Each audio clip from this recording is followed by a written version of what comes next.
This week on the DMV Lacrosse Roundup, Stephens and St Agnes accomplishes the unthinkable in 1 week. We've worked so hard this whole season, so we really wanted to end it on a good note. Plus, only 4 teams left standing in the northern region. We crown a champion in the MAC, and in Montgomery County, it's a rematch and repeat for Churchill. We also meet sophomore sensation Louis Dubick. He's an absolute fierce competitor and refuses to lose. The season's almost over, and we've got the whole gang on board.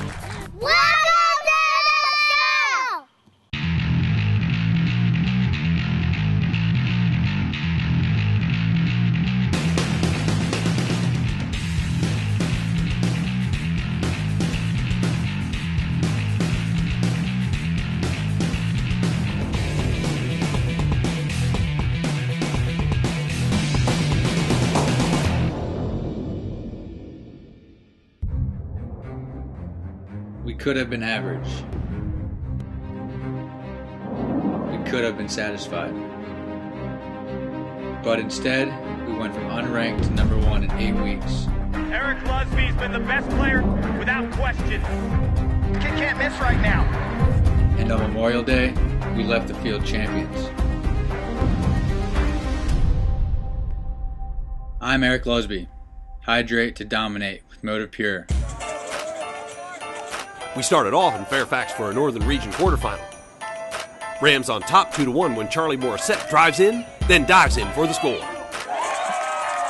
Then look at the cannon by Highlander Justin Gibbons. McLean within 1. Second quarter, Rams up by 2 when Connor Lloyd drives from behind and buries one for a 3-goal lead. Still in the second, Chris White with back-to-back goals, both assisted by Ben Bethel. McLean with the fake flip. Rams don't bite, but Alex Morris muscles his way in anyway. Goal, McLean. Morris trying to keep McLean in it, drives to his left, rolls back, and fires it home. Rams up 8-4 at the half. Third quarter, Gibbons coming from behind, no look, he wraps it around for the goal. Morissette now from X, comes almost 180 degrees around to score, and Robinson is up by 4. Fourth quarter now, Morissette from behind to Bethard, back to Morissette, inside to White, and he backhands it with his back to the goal. What a shot. Robinson rolls 12-8. Another quarterfinal in the Northern Region. Warhawks on top by 1, and Nick Gabriel threads the needle to Dusty Stahl, and Madison is up by 2. Second quarter, loose bouncer in front of the crease, and Connor Yeager reaches up, grabs it, and stuffs it. Tied at 2. Warhawks on the break. Garrett Brown to Kyle Mancini, who hits Gabriel for the finish. 3-2 at the break. Third quarter, Carl Rowe rolls, comes off the pick, and pads the Madison lead. Woodson responds when number 44, Ben Burris, acting like another 44 as he diesels his way past the defender and buries the shot. Fourth quarter, Mancini goes over the defense and finds Rowe, who finds the net. Warhawks on the break, Mancini up top, he drills it. Madison up 6-3. Woodson scores a couple more, but Madison holds on to win.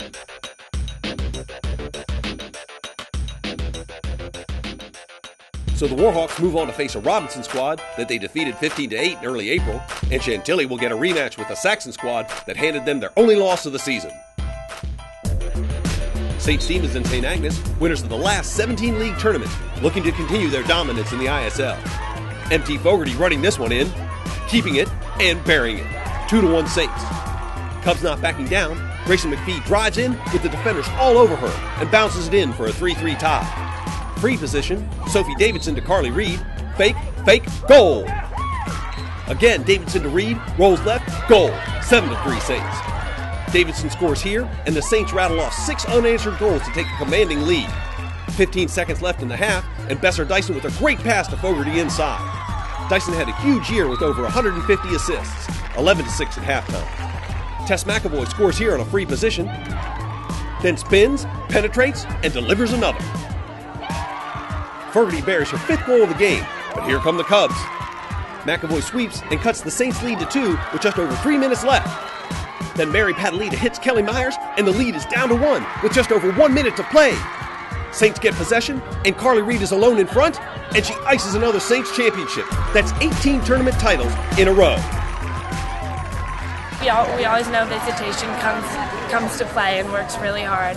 And our goal today was to just execute our plays on attack, hold on to the ball because possession was key. Since 1996, Madlax is DC, Maryland, and Virginia lacrosse. With the most competitive summer all-star programs in the country, summer camps for boys and girls, and boys all-star tournaments featuring the nation's best talent, Madlax is the only program in the DMV where you can play on a true national team in the country's best recruiting tournaments with players from California, Florida, Maryland, DC, and Virginia.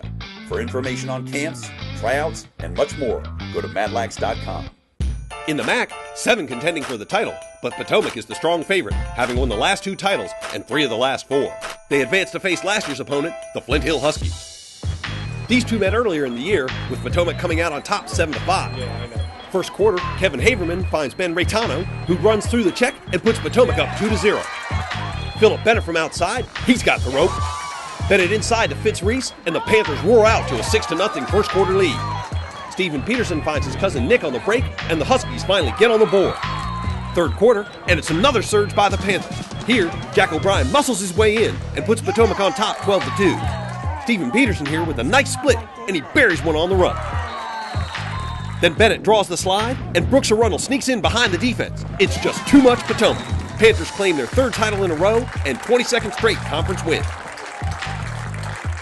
Really proud. I got to be happy for these seniors. Really, we've asked a lot of them. We played a real kind of man schedule this year and took some lumps. And, there are plenty of opportunities where they could have gone in the tank and could have gotten frustrated. They kept working. You love to finish a game with a real strong victory for them and finish a career, having not lost a MAC game in a while. That's good luck. In Montgomery County, it's a rematch of last year's regional final and a game played 3 weeks ago, won by Churchill 12-11. To Potomac, and the Bulldogs starting off hot. Louis Dubick with a great cross-crease look to Ian Polikoff. Cameron Machete finds Derek Altabello, and Churchill is on top 2-0. More Dubick, this time finds Matt Leonard, who stretches out and finishes. Second quarter, Altabello from up top, 5-1 Churchill. Dubick with a great fake and finish. That makes it 7-1 at the half. Third quarter, Miles Rahm finds Austin Schoenfeld, goal. Other side, nice change of direction by Dubick, who finds Machete on the crease for the quick stick goal. Joe Kelly from behind rolls and buries one.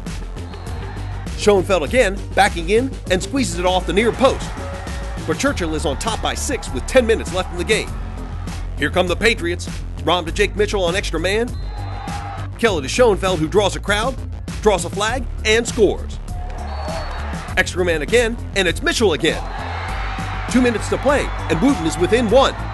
The Patriots catch a huge break on an illegal stick penalty and get another extra man opportunity. Schoenfeld to tie, and Mac Lager makes a huge save. Bulldogs get the ball back, and they give it to Dubick, who draws most of the Patriot defense, and he races toward the goal. Machete is wide open on the crease, and he ices another regional championship for Churchill.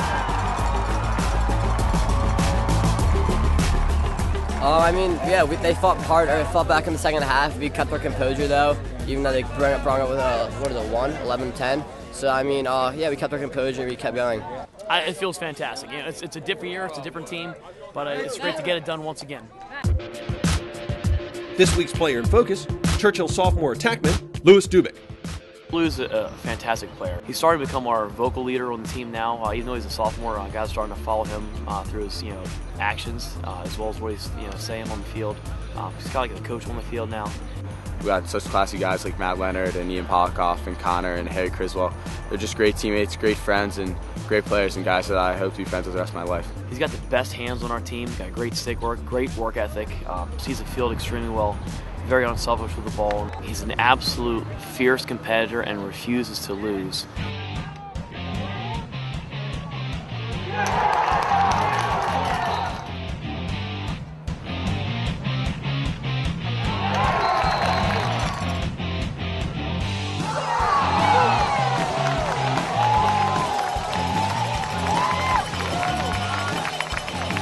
I've always wanted to be a Terp. Just the atmosphere was kind of something I loved, and I kind of fell in love with it when I first lived on campus. And I've had a lot of family go there, and I know the place very well. I use a Swiss beat, kind of old school, and a superpower. I use East Coast match, so my boy Jake Stover up in Baltimore strings it for me. with one shooter and a nylon across the top.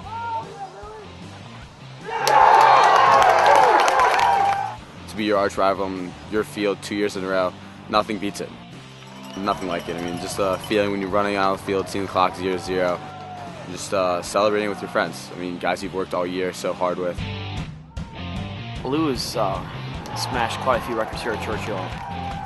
Single game points, I had 14 points in one game. Single game assists in the game, he had 10 assists in one game. He has a career assist record already after a year and a half of being here. He's the leading point scorer in DC metro area right now. Leads the DC area also in assists. I think his best attribute is he makes everyone around him better. Sperry Tents, Washington, D.C. offers a range of tents, lighting, and flooring for weddings and events of all sizes.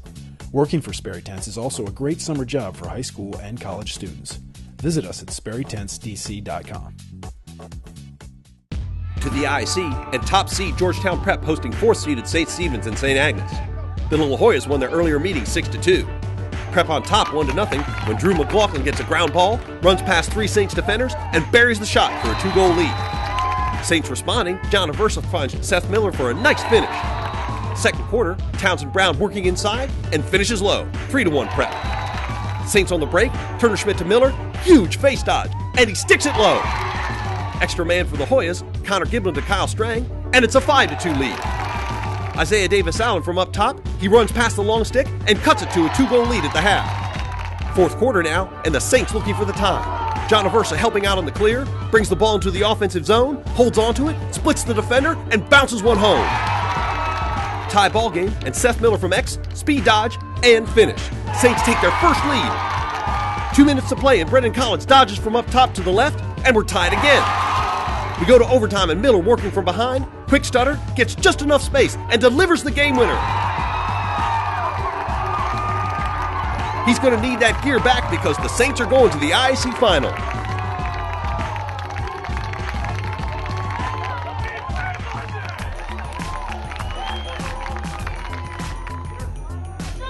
Bullis and Landon facing off in the other ISC semifinal. Philip Pena getting the Bears on the board with a lefty crank from outside. Second quarter, Pena again. Then Peter Lako finds a cutting Sean O'Brien, and the Bears are on top 3-0. Next face-off, and Bullis wakes up. Joseph Stein flips the clamp to himself and hits Kyle Nemiroff, who puts the Bulldogs on the board. Drew Pekovic with the stutter and fires from outside. Bullis is within 1. Then off the quick restart, Nemiroff hits Steven Schoenberger, who ties it up going into the half. Second half, Rob Dunnigan finds Colton Rupp, who dives to make the catch and finishes while going down. Less than a second left in the third, and O'Brien connects with Garrett Fellows, and the Bears are up by 2. Landon gets one more in the game and holds Bullis scoreless in the second half.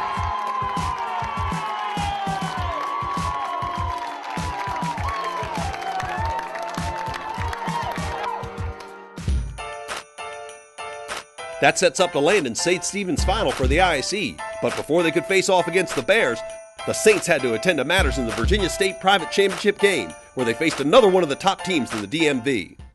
To Randolph-Macon College, and Paul is hoping for redemption after a heartbreaking loss to Gonzaga in the WCAC final. They score the only goal of the first quarter when Scott Primo finds Connor Murphy to get things going. Second quarter, Charlie Khalif drives down the right side, slides in, and finishes. Seth Miller from X, inside roll, goal. Ryan O'Connor fakes, and buries one.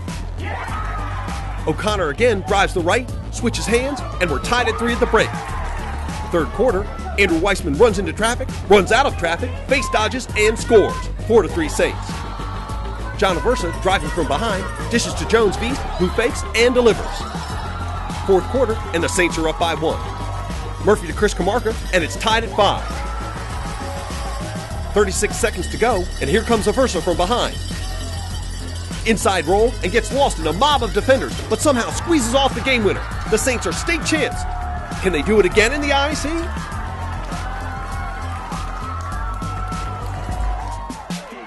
Two days later, playing in their 5th game in 7 days, the Saints face a team they have never beaten. Trailing 1-0, John Aversa picks up a ground ball and finds Seth Miller, who drills one from outside. Visiting Saints fans loving it. Aversa working behind now, draws the double, spins out of trouble, and finds Seth Miller cross crease, who dips and delivers. Saints by 1. Miller behind, goal, that's a natural hat trick. Still in the second, Miller going for 4. Deflected and recovered, goal, Jones beat, 4-1 Saints. Less than a minute and a half, and Marshall Peters takes the ball all the way to the hole. The long stick has both Landon goals. Third quarter, Landon shutting off the Saints clear, so John Kenna takes it all the way to the hole, fakes and dunks, 5-2 Saints. Then the Bears go on a run. Garrett Fellows switches hands and delivers. Fourth quarter, Peter Lako working behind, finds Riley McTighe, goal, Bears within 1. Lako again, finds Fellows, who finds the net, and we're tied at 5. Then Isaiah Davis-Allen sweeping, good defense, but somehow puts a high heater in the back of the net. Feith gets wide open inside, Aversa finds him. And the Saints are IAC champs. Oh man, I feel so great.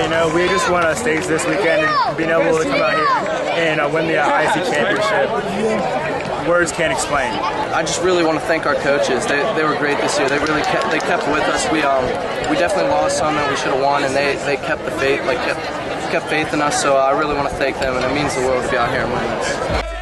The win caps an epic week for the Saints lacrosse teams, in which the girls won the ISL tournament for the 18th straight time, and both teams claimed Virginia private state titles. Congratulations, St. Stephens and St. Agnes. Like us on Facebook, where you can make suggestions, and follow us on Twitter for up-to-the-minute news and results. And now Tommy Joes presents the rankings. In Northern Virginia, Chantilly stands alone on top, but Wednesday's Northern Region semifinal could shake things up. In Montgomery County, after claiming the regional championship for the second year, Churchill gets the unanimous spot at the top. In the private rankings, St. Stephen's leaps into the number 2 spot after an amazing week. Overall in the DMV, they move up from number 6 after beating 3 of the top 4 teams in 6 days. The weekly rankings are proudly brought to you by Tommy Joe's Restaurant, serving great food in a great atmosphere, located in Bethesda. Stay tuned this season for more information about Roof, Bethesda's first restaurant with rooftop dining, located on the corner of Cordell and Norfolk. All right, it's time for Madlax Plays of the Week. This week's contenders, Robinson's Chris Wright with a backhander versus McLean. From the same game, Highlander Justin Gibbons cannon from way outside. Woodson's Ben Burris lowers his shoulder and delivers a goal. And of course, Seth Miller's overtime winner versus Georgetown Prep in the IAC semifinal. Seth has won himself a pair of nationally popular Mad Gear shorts. Come on down to claim your prize and check out all the gear at Madlax McLean. Next week on the Roundup, we'll find out what happens in the Northern Region, and we'll meet another one of the area's best players. We're getting ready to wrap up the 2013 season, and you won't want to miss it.